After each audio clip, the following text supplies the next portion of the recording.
Halo semuanya, pada kesempatan ini aku akan menjelaskan ke kalian mengenai koloid.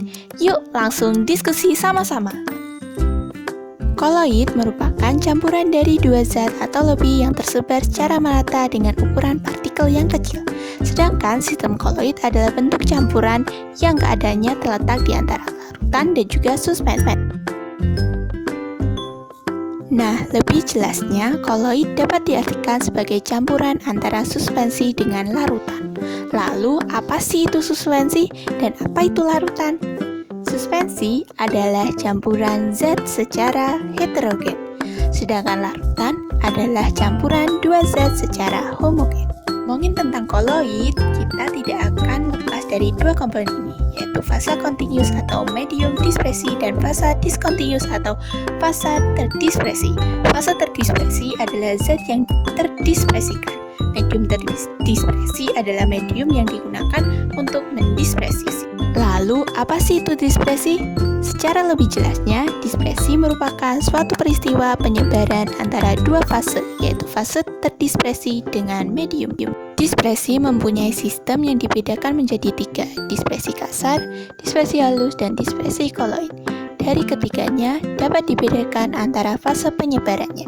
Dispersi kasar lebih sulit untuk menyebar, seperti pada gambar. Dapat dibedakan jenis-jenis sampelnya. Selanjutnya adalah klasifikasi koloid. Dari semuanya, jenis koloid memiliki banyak macam. Namun, aku akan jelaskan kalian salah satunya. Kalian tahu nggak itu apa? Yap, itu debu. Tahu nggak bahwasanya debu merupakan salah satu koloid? Jenis koloidnya adalah aerosol. Aerosol merupakan koloid dari fase terdispersi padat dan fase pendispersi gas. Dalam hal ini, debu merupakan padatan yang terbang di udara, sehingga partikel padatan tersebut merupakan fase terdispersi yang berada di medium terdispersi yang berupa gas. Hal inilah yang disebut sebagai koloid aerosol. Selanjutnya, kita akan pelajarin sifat-sifat dari koloid.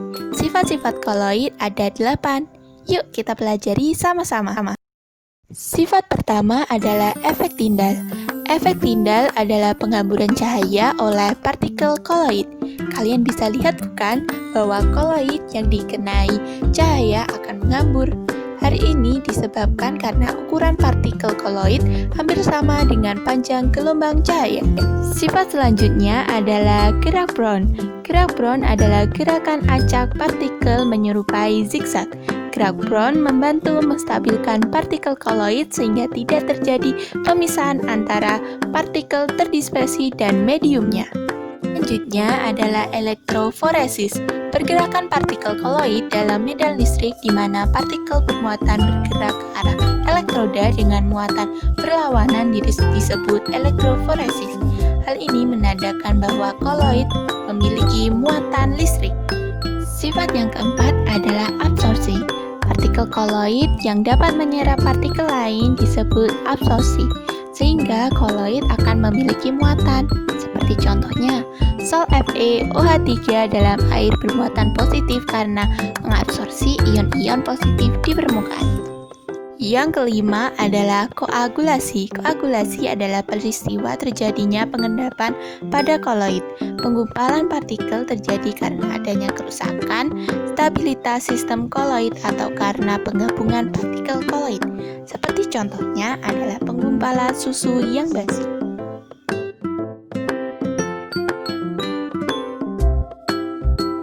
Yang keenam adalah koloid pelindung. Ada koloid yang bersifat melindungi koloid lain supaya tidak mengalami koagulasi. Koloid semacam ini disebut koloid pelindung. Koloid pelindung membentuk lapisan di sekeliling partikel koloid sehingga melindungi muatan koloid tersebut. Seperti contoh, penambahan gelatin pada es krim merupakan koloid pelindung agar es krim tidak gampang mencair. Ketujuh adalah dialisis. Dialisis adalah suatu cara pemurnian sistem koloid dari ion-ion pengganggu yang menggunakan selaput semi permeabel. Karena koloid mudah mengikat ion-ion di permukaannya, hal ini akan mengganggu kestabilan sistem koloid.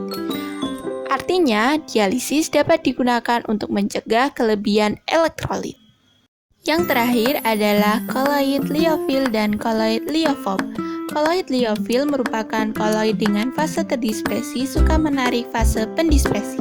Sedangkan koloid liofob merupakan koloid dengan fase terdispersi tidak suka menarik fase pendispersi. Contohnya adalah baju yang terkena kotor akan dicuci menggunakan deterjen, sehingga noda tersebut akan terangkat. Deterjen dapat menyerap kotoran dikarenakan memiliki sifat tersebut. Itu dia penjelasan aku tentang koloid dan juga sifat-sifatnya. Semoga dengan video ini kalian bisa semangat belajar dan terbantu. Terima kasih, sampai jumpa.